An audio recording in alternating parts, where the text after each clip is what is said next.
Assalamualaikum warahmatullahi wabarakatuh. Ketemu lagi bersama saya Konsaweb Muhammad Martias Billy dalam tutorial membuat aplikasi kasir dengan AI. Dan tools yang kita pakai kali ini masih meneruskan dari video sebelumnya. Ini bisa kamu lihat dua video ini sebelumnya. Kita memakai alat sourcebook atau srcbook.com. Silahkan bagi kamu yang belum mendaftar, itu sudah saya sertakan linknya di deskripsi. Dan di sini kita secara antusias kita akan menambahkan sebuah fitur.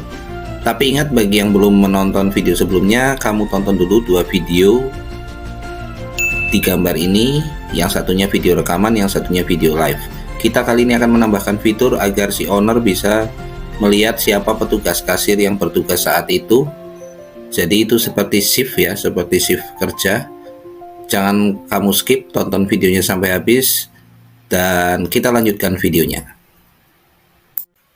Assalamualaikum warahmatullahi wabarakatuh. Selamat pagi, siang, sore, dan malam bagi kamu di mana saja.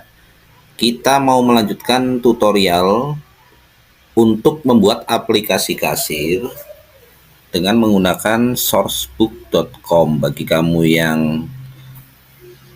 belum paham, sourcebook ada di srcbook.com, di link deskripsi sudah saya beri. Setelah kamu melihat dua video sebelumnya, yang satu itu video rekaman dan yang satu live. Yang live itu yang kedua ya, berarti yang pertama yang rekaman. Kamu di sini sudah bisa membuat sistem kasir yang terintegrasi, memakai local storage. Ini adalah halaman loginnya, sudah kita buat. Orang bisa login sebagai owner, sebagai shopkeeper, sebagai manager. Nah, di sini akun yang tertinggi itu adalah owner, si pemilik toko atau pemilik usaha. Dan akun yang level 2 itu adalah manager, dia adalah mungkin kepala toko, kepala shift mungkin kalau di toko yang minimarket, atau yang mengelola ya istilahnya, meskipun dia bukan owner tapi pengelola. Terus yang terakhir adalah shopkeeper, dia adalah pelayan toko. Itu akun yang standar. Nah, di sini kita akan belajar untuk menambahkan fitur agar si owner bisa mengontrol transaksi itu terjadi ketika siapa petugasnya ya. Di sini pertama kita sebelumnya harus mendaftarkan mendaftarkan personil.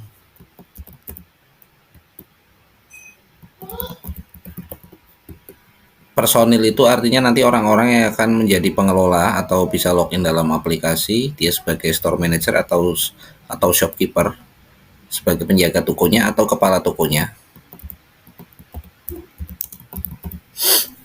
Ini si Susi kita tambahkan sebagai shopkeeper. Kita tambahkan lagi si Budi.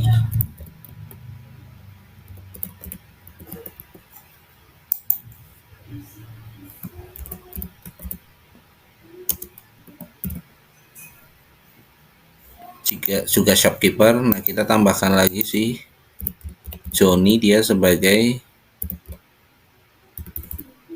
manager.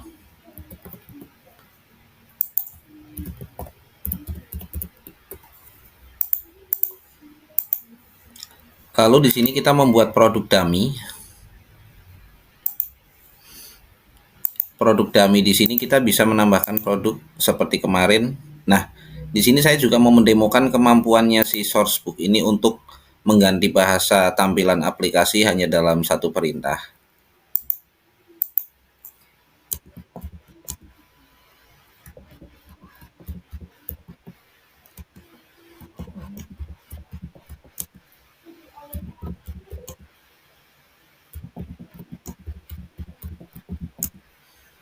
Mulai sekarang ganti semua user interface dan lain-lain memakai bahasa Indonesia.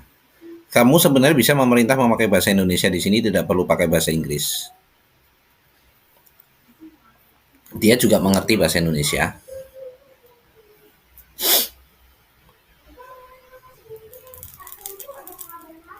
Karena ini aplikasi sudah banyak fitur, kita memerlukan waktu untuk mengupdate. Kamu tunggu saja si Sourcebook ini, dia cerdas sekali, dia mengerti apa keinginan kita. Semua navigasi aplikasi, form, tombol, dan lain-lain dia semua memakai bahasa Indonesia. Dia tahu keinginan kita.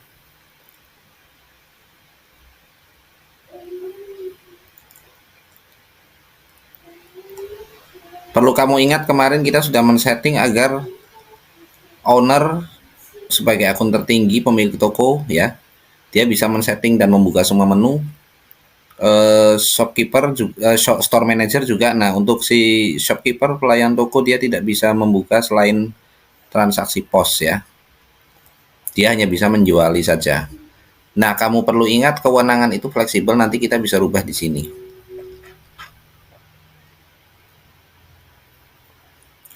Ini cocok untuk toko skala kecil yang pengelolanya hanya beberapa orang, mungkin 3 atau 2 orang. Si owner nanti dia bisa menginput produk, mengganti harga produk, bisa menambah produk baru, bisa membuat aturan grosir, misal orang beli segini dapat harga grosir. Nah, nanti si shopkeeper ya, mungkin kalau toko kecil kan hanya ada owner sama penjaga toko aja, nggak ada manajer. Nanti si karyawan itu hanya bisa menjuali saja, nggak bisa mengganti-ganti harga, nggak bisa mengganti harga grosir dan lain-lainnya. Ini pas sekali untuk bisa dipakai.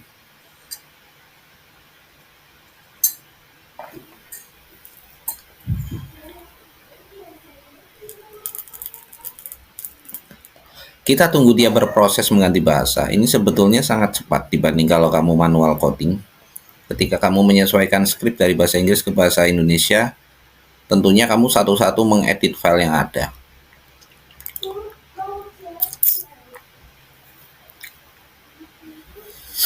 Nah, ini bisa kamu lihat, dia sudah terganti bahasa dan lain-lain sudah terganti. Kasir, produk, penjualan, pengguna, penggunaan penyimpanan, keluar. Untuk add new produk ini belum ya. Untuk kasir juga sudah.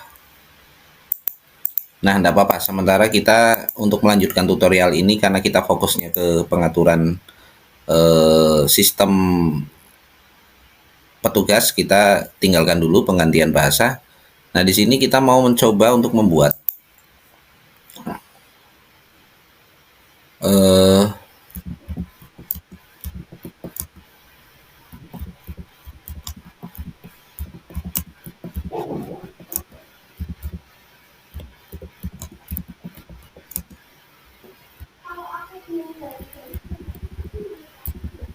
kita coba pakai bahasa Indonesia.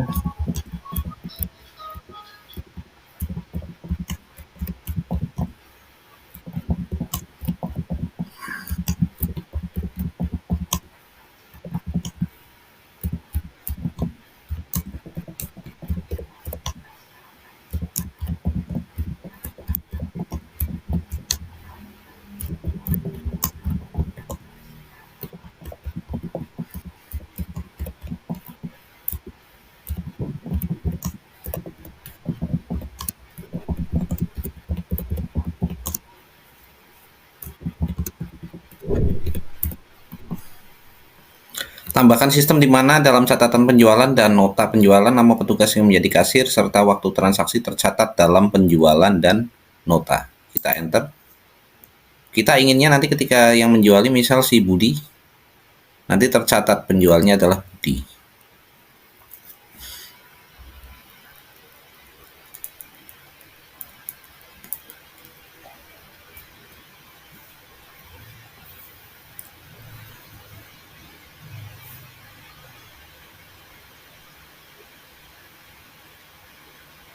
Bisa kamu lihat, ini tadi kita menambahkan petugas, ini hanya bertambah berapa kilobyte, tidak ada 2 kilobyte. Sedangkan penyimpanan lokal ini dia bisa mencapai 5 megabyte atau 5000 kilobyte. Nah, berarti untuk penyimpanan ini sangat cukup sekali dipakai untuk toko yang kecil ya.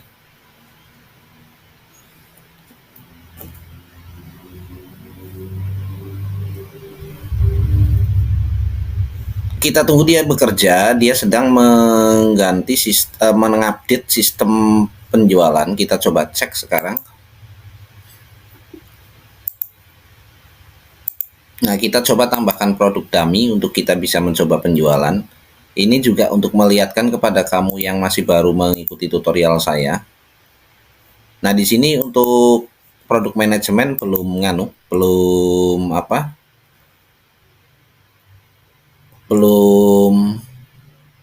diganti ke bahasa Indonesia. Nah, di sini kita copy saja produk manajemen TSX itu ini. Nah, ini halaman ini. Add produk modal itu ini. Ya, berarti ini kita kopikan saja duanya ini. Kita paste. Ini jangan ke bawah untuk angka-angkanya. Belum menggunakan bahasa Indonesia. Ganti ke bahasa Indonesia. User interface ya.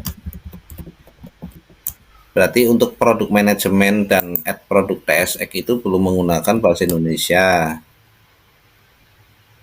User interface-nya. Nah, silakan kamu pause lalu kamu tiru.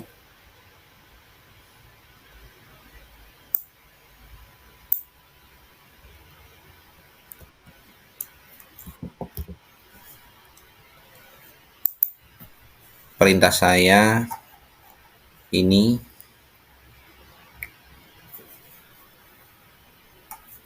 biar nanti ketika kamu melakukan penambahan produk, pengelolaan produk dan mengedit produk itu mudah karena petugas kita memakai bahasa Indonesia. Bisa kamu lihat seiring kita menambah akun di sini nanti dia akan menambahkan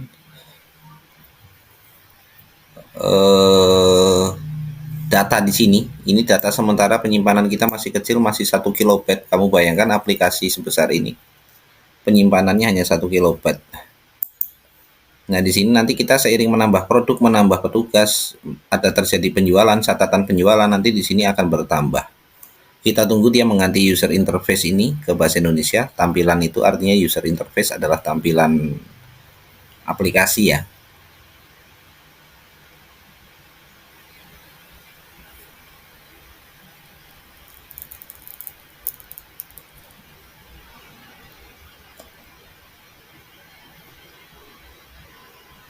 Nah, sudah ya, sudah terganti ya manajemen produk, nama varian, nah tambah produk juga. Nah, ini sudah. Nah, yang belum menonton video sebelumnya mungkin kamu bingung dengan sistem yang ada di sini. Di sini kita sudah ada untuk menambahkan produk baru. Nama produk tentu di sini contoh adalah Pampers. Min jumlah untuk harga grosir itu kita di sini bisa membuat aturan kalau orang membeli dengan jumlah tertentu dia langsung mendapat bukan harga biasa tapi harga grosir. Misal kita setting dia membeli 50 minimal mendapat harga grosir. Terus untuk varian ini tentunya namanya Pampers ada varian S, M, L dan lain-lain. Kita di sini varian ukuran kita buat ukurannya misal yang S. Yang S ini harga grosirnya, harga biasanya itu adalah kita buat 10 dan harga grosirnya kalau dia beli grosir dapat harga 8. Untuk stoknya di sini ada 100, sementara ada 100. Lalu kalau kamu mau menambahkan varian baru, tadi misal ini S, terus ada varian M, ada L, jangan klik ini tapi tambah varian. Nah, di sini kalau kamu centang ini, maka kamu menambah varian baru. Tadi kita menambah ukuran, kita misal mau varian, ada varian jenis, tapi di sini Pampers kita tidak menambah varian baru, tapi kita memakai varian yang lama yaitu ukuran. Kita pilih ukuran M misal, untuk harganya yang M lebih besar, misal 11, harga grosir dia dapat harga murah 9, stok sementara ada 100, maaf, kita tambah varian. Nah, kita tambahkan, nanti di sini akan keluar. Ya. Nah, sebagai contoh di sini kita akan menjual Pampers beberapa ukuran. Di sini yang kita jual adalah ukuran S dan M. Kita misal M, harga standar 11. Harga standar 11. Kalau kamu tambahkan, di sini akan keluar petunjuknya. Kalau dia nambah 49 lagi berarti dia total beli 50 dapat harga grosir. Kita bisa ganti di sini. Nah, dia dapat harga grosir 9. 9 kali 50 450. Nah, dia membayar misal dengan 500. Kembalian 50. kita selesaikan transaksi. Nah, di sini kasir langsung keluar sistem owner. Namanya sistem owner tadi. Ini karena kita menjual sebagai pemilik toko atau owner toko sendiri. Nanti nama owner toko bisa diganti juga. Di sini juga sudah ada tanggal dan jam transaksi. Nanti nama pemilik toko juga bisa diganti, misal namanya Ahmad, Bejo, dan lain-lain, itu bisa diganti. Kita print, tinggal print dan lain-lain. Oke, sama seperti sistem kasir yang lain. Nah, sekarang kita akan coba keluar, lalu kita misal pemilik toko dia fokus melayani konsumen dan yang menjadi kasir adalah pegawai. Pegawainya sekarang adalah si Susi. Nah, ini pemilik toko keluar, lalu si Susi mengambil alih aplikasi. Dia login sebagai Susi.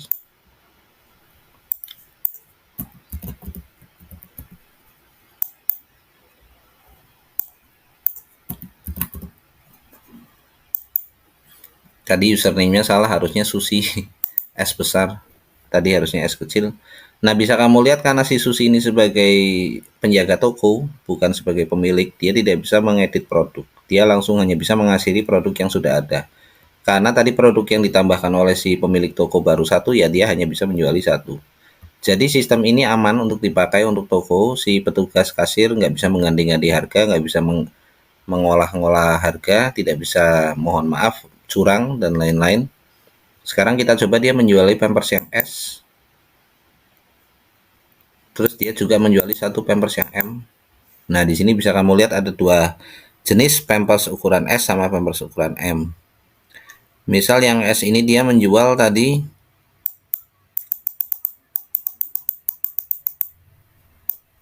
50,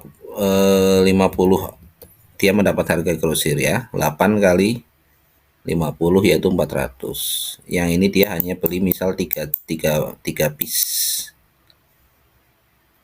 Nah, lalu di sini kita nggak bisa menyelesaikan transaksi sebelum memasukkan uangnya. Uangnya dia misal membayar dengan 500. Hitung kembalian 45, selesaikan transaksi. Nah, di sini keluar namanya si kasir yaitu Susi Susanti, tanggal transaksi, jam transaksi, sehingga nanti si pemilik toko bisa melihat siapa yang melakukan penjualan dengan harga berapa, tanggal berapa. Di print juga oke. Nah, ceritanya ini si Susi sudah rampung tugasnya, dia pulang, dia keluar. Nah, di akhir tutupan pemilik toko mau melihat transaksi hari ini, dia login lagi. Dia bisa melihat di penjualan. Nah, di sini terlihat penjualan adalah Susanti Susi. Ya, dia Susanti Susi, dia bisa melihat juga notanya, struk pembeliannya dari si konsumen tersebut. Misal dia hanya ingin mencari transaksi yang dikelola oleh Susi. Nah, ini keluar. Nanti kalau ini Susi sudah banyak, dia menjual sudah banyak, di sini tentu akan keluar banyak karena tadi contohnya hanya satu. Jadi dia bisa mengontrol semua segi dari transaksi untuk keamanan. Nah, di sini pemasukan total juga keluar. Kita misal ingin melihat untuk tanggal 26. Nah, tanggal 26 tidak ada karena tanggal 26 tidak ada transaksi. Oke? Bagaimana menurut kamu? Menurut kamu apakah sistem ini sudah oke? Dan saya kira cukup oke. Tanpa coding kamu sudah bisa membuat sistem kasir seperti ini. Luar biasa. Dan ini bisa kamu pakai sendiri, bisa kamu jual ke klien, atau bisa juga kamu gunakan untuk tugas kuliah, misal kamu yang masih kuliah. Karena nanti untuk kode itu semua ada di sini. Kalau kamu malas mendownload satu-satu, kamu bisa klik namanya dan di sini bisa kamu klik download. Nanti dia akan mendownload di komputer kita dan bisa kamu sesuaikan. Mungkin kalau kamu yang bisa coding memakai Visual Code atau memakai Windsurf, seperti pada tutorial saya yang lain mengedit aplikasi dengan AI pakai Windsurf ya. Nanti juga saya akan buat mengedit dengan Visual Code. Dan ini bisa kamu upload ke hosting kamu sendiri, namun kamu perlu ingat ini bukan PHP, jadi hostingnya itu harus mensupport Node.js. Nanti saya juga akan buat tutorial menghosting di Node.js. sehingga kamu tidak tergantung dengan platform ini lagi, tapi bisa kamu hosting sendiri. Jadi platform ini untuk membuat menyempurnakan, oke, tapi kamu bisa menyempurnakan sendiri produk-produk kamu. Oke, untuk tutorial kali ini saya kira cukup dan semoga bermanfaat. Dan ingat, jangan lupa subscribe sebab saya terus rutin mengupload tutorial hampir tiap hari. Dan tutorial ini tentunya per seri saya lanjutkan sampai selesai. Kayak ini contoh yang sistem kasir pakai Sourcebook, saya lanjutkan sampai selesai. Dan kamu tekan bel notifikasinya biar nggak ketinggalan, karena saya mengupload tidak tentu jamnya. Oke, assalamualaikum warahmatullahi wabarakatuh. Saya Muhammad Martias Billy, Konco Web undur diri. Terima kasih.